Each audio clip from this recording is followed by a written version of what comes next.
Hello everyone, so just welcome to my presentation. My name is Adira and I chose the Indian removal and Andrew Jackson primary source analyses. So just some background, Jackson's democracy and the Indian removal. So basically just the voting rights for white men expanded because at this time it was really white men who voted. Andrew Jackson was one of the most powerful Americans of the 19th century, quoted by the American Yonk. As democracy expanded and neglected African American and Native Americans, west of the Mississippi River occupied 125,000 Native Americans. Cotton demand increased the need of land for Southerners. Native treaties ignored by the federal government. So we could also just see on this picture is a quote from Andrew Jackson.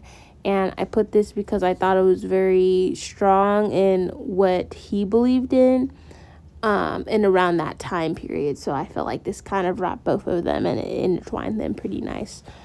Things were not so good back then with this situation. They wanted to expand for cotton agriculture, but they needed more land to do that. So that's when we see. For my primary source analysis 1, we have Andrew Jackson's Indian Removal Act speech. So in this speech is a message to Congress about basically why we don't have to follow what it said for the Native Americans and like how we need this land for our Christian to spread the Christian faith. For the cotton, but also to we need Americans on the soil. We need to spread the Christianity and not the natives, speech thing. So for audience, white men and lawmakers, the argument removal of Native Americans were necessary for further develop America. So the 3 quotes that really kind of drew me to this was Andrew Jackson's justified Indian removal as a policy that would protect Native Americans while promoting national growth. He argued removal would place tribes beyond the reach of injury or oppression. So that one. And then Jackson also claimed the policy would strengthen the United States economically and politically. So those are. So yeah, we could see these things, but also Andrew Jackson, he said things such as calling and stating the Native Americans as savages, and just really using degrading, alienating, words to them, even though that it was their land first. So Andrew Jackson, when he was saying these things, he really degraded the Native Americans, and he didn't make it beep, beep, beep, beep, beep, he didn't, it wasn't like that. So to wrap it up with my quote section, the first quote is to protect the Native Americans. They did not want to protect. He argued removal will place tribes beyond the reach of injury or oppression, which it actually put them on the path to that. And then for the third quote, they claim that it would strengthen the United States economically and politically. The democracy was towards white men and not the not the Native Americans. So for my primary source analysis number 2, we have the Cherokee Nation Memorial and Protest, written by Cherokee leader as a direct response to the Indian Removal Act. Audience was the U.S. Congress, Andrew Jackson, and the American public colonizers, showing direct resistance against American imperialism. So we do see in my picture that I included right here, nearly a quarter of the Cherokee Nation perished during a forced 1,200-mile march in 1838. The U.S. military moved 16,000 people based on a contested treaty the majority of the nation had rejected. So these nations, majority of them rejected it. They did not want this because they were attached to that land. That was their land. And they were told that they could be there. And all of a sudden it's like, boom.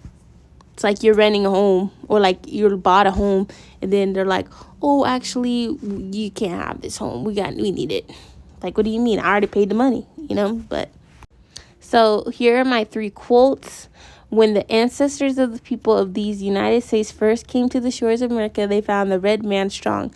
Though he was ignorant and savage, yet he received them kindly and gave them dry land to rest their weary feet. To the land of which we are now in possession, we are attached. It's our Father's gift. It contains their ashes. It is the land of our nativity and the land of our intellectual birth. We cannot consent to abandon it. This right of inheritance we have never ceded nor ever forfeited. So we could see that through these, they're speaking very like proper, very good, very great of them, and also just saying like they're showing that land is important to them because that's their home, that's where they like reside, and they contain their ashes. It's their nativity, it's our Father's gift, the intellectual birth. We cannot consent to abandon it. So they're telling us, okay, look, we're not consenting to this. We do not want this, and we're not going to abandon it out of our free will. So it's just, to see that it's kind of disheartening, honestly, that, this happened. I mean, even though, America wouldn't be what it is without it, but it's like, still, it's kind of very, very bad. I don't know. I just can't. So for comparison and historical themes, we do see, I actually love this picture, the Native American next to the $, Andrew Jackson. Maybe we should rethink who's on, or not the dollar, I'm sorry, but I forgot what bill he's on. I believe it's the $100 bill, $5. I don't know. I use debit card. Anyways, so for racism, Andrew Jackson used derogatory and dehumanizing language. So just we could see that from the excerpts of him saying, okay, these savages, we need to get rid of their like traditions, customs, and instill Christianity into America. We could see that when he put that language referring to the Native Americans. Cherokee Nations asserts equality and speaks in respectful language. So if you read the excerpt, you could see that they weren't calling them like what Andrew Jackson did. They're not saying you savages, you like evil, like just just others, just bad things, right? They weren't saying all that. I mean, on the other hand, they weren't really in a position to say that because they're also like, okay, look, I need this. But you could really see the power imbalance. Law and politics, basically denying obligation for the Native American Treaty and the Native Americans lean on constitutional law. So you can see that. And Native Americans like on the law. Andrew Jackson kind of wants to ignore the law with that.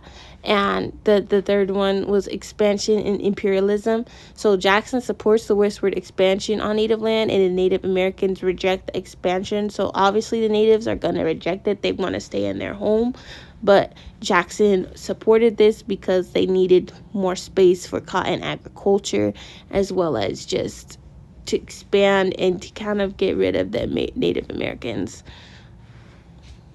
So to conclude all this, in the 1830s, there were different experiences of democracy based upon your racial class. So what I mean by that, Native American, white, black.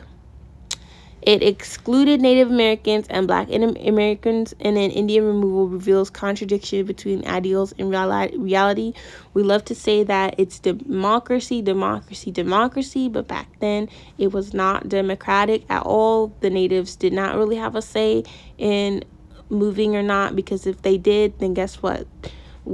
They would still be there, So it's not, they wouldn't have forcefully had to leave. So I didn't know all this before taking this class, and really just reading Andrew Jackson's letter versus the Native Americans, it shows really like how important primary sources are, because that was straight from his words. So that was really important. Thank you.